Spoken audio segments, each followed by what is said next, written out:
Hello, I'm Dr. Bill, and as you can tell, Ted is on a sabbatical.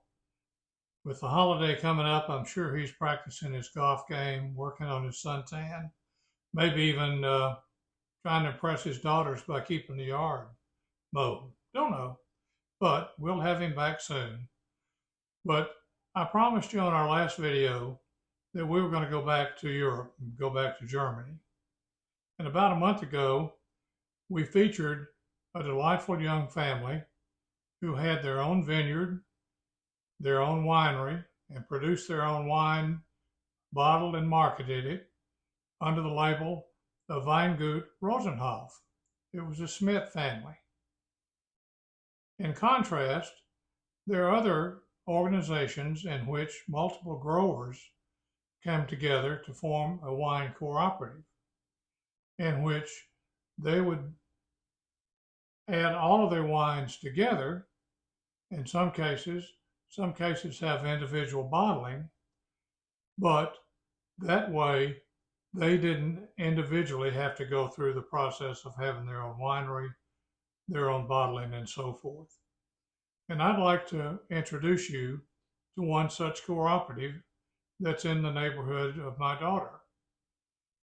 This is the director, Manuel Bresky, and he's going to take us through some of the ideas, some of the thoughts about a cooperative, and talking more about the area in which wines are grown. So I'm looking forward to having you meet a really nice fella.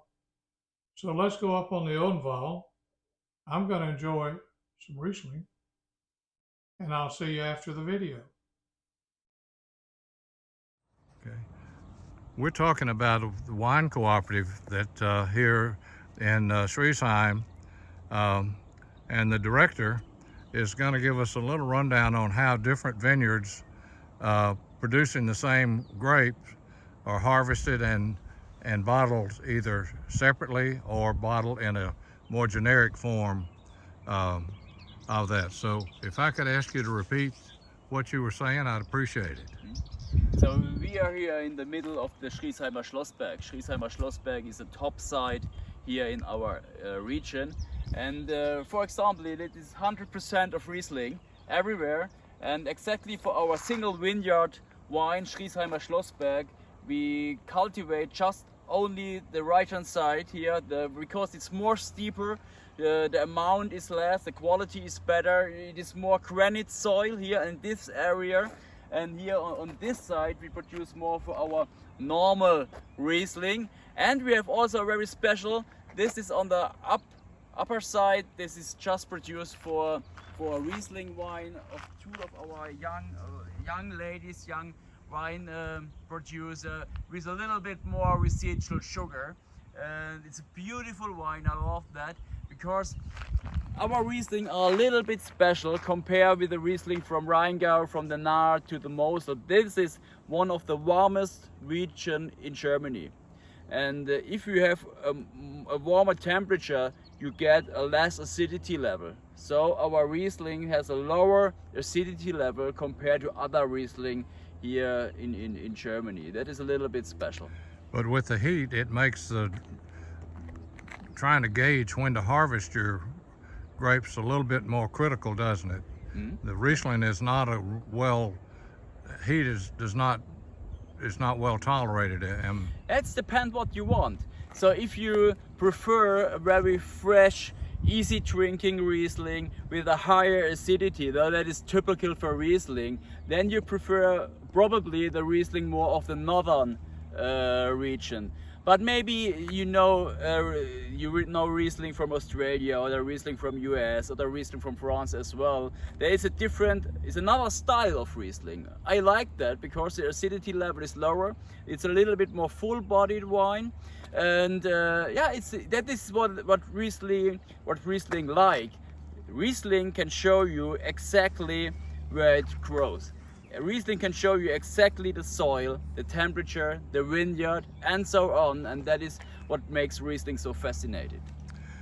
Do you grow only Riesling in this area? No, not really. Especially we are famous for all the Burgundy grapes. So the most planted grape variety here in this region is Pinot Noir. The second is Pinot Blanc, Pinot Gris, and then Riesling. And Müller-Thurgau as well. That is our most planted grape varieties in this area. So maybe I can tell you a little bit about what this region makes so fascinating. So all the weather, all the rainfall comes from the Pfalz, come from the west. And this is very special. I told you already that we are one of the warmest regions in Germany. We have the same average temperature than the Kaiserstuhl. But the difference is we have more rainfall because all the clouds rain up and then it goes up to the hill. And I would like to show you also one thing else, that is our soil. So yes. Maybe we have granite soil here. I can show you just Yeah. here. Here. That is good. That is good. So that is granite. It is very, very hard. Oh, yes. And it's an old volcanic stone. And the roots here have to work very, very hard to get to the water, and that gives the wines a very nice minerality.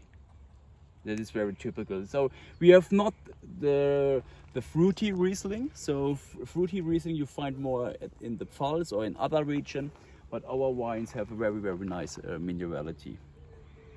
So that is very typical. This kind of soil you find only here in this region, especially in Baden and Badische Bergstraße. Excellent. Yeah. But we have that is not a problem, so we can control very, very good that just a little bit of water comes to the roots, and but with the climate change it will be more and more important. But I've noticed that it seems like the best vineyards are almost always on a slope. And always are challenged for water, and that you have more stress, deeper roots, gathering more in the water from the surrounding minerals, rocks, sand, etc., than if it were on a fertile plain, for example. Is that a fairly good summary? It is definitely. So it is very hard work. So it's very, very steep. So we make the harvest just by the hand. But this is exactly what you said. We prefer that the roots come very down into the earth, up to the basic water level. And if we have deeper roots, if we have older vineyards, older plants, then we get a better quality. That is what we want. So it is a struggle every year. And the plant have to struggle. If you have the water here on the upper side, you don't get the roots deep into the earth, and that is exactly what we want. So we like that the roots have to struggle through these stones. I like it. It's just a break up. Yeah, it's not because easy it is to a break little it bit up. oxidated. Yeah, that is.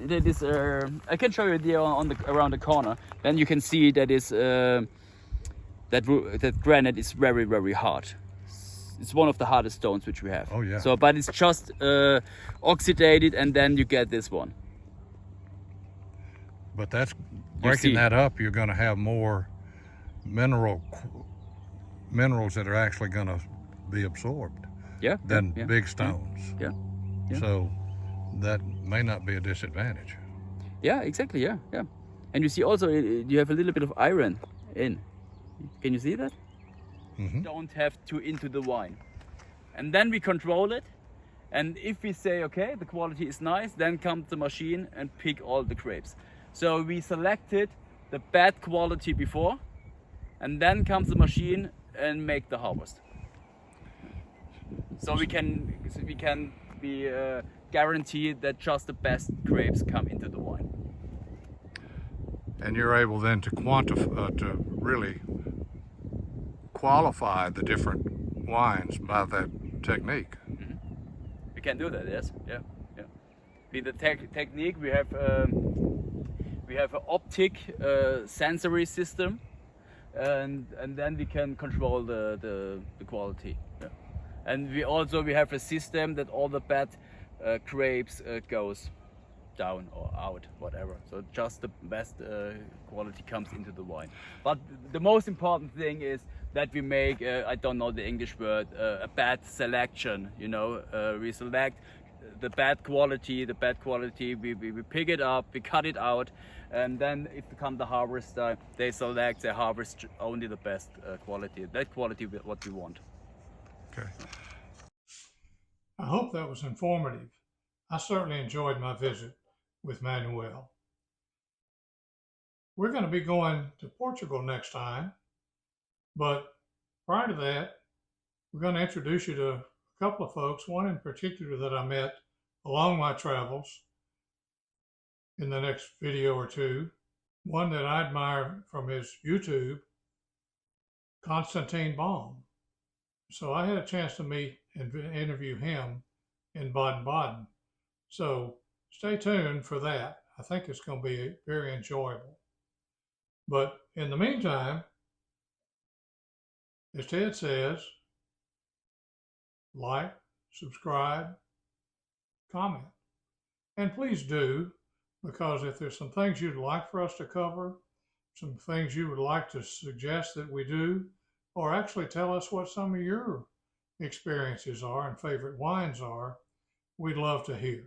So until the next time, and the next time we're going to Portugal. So hang with us. Ciao.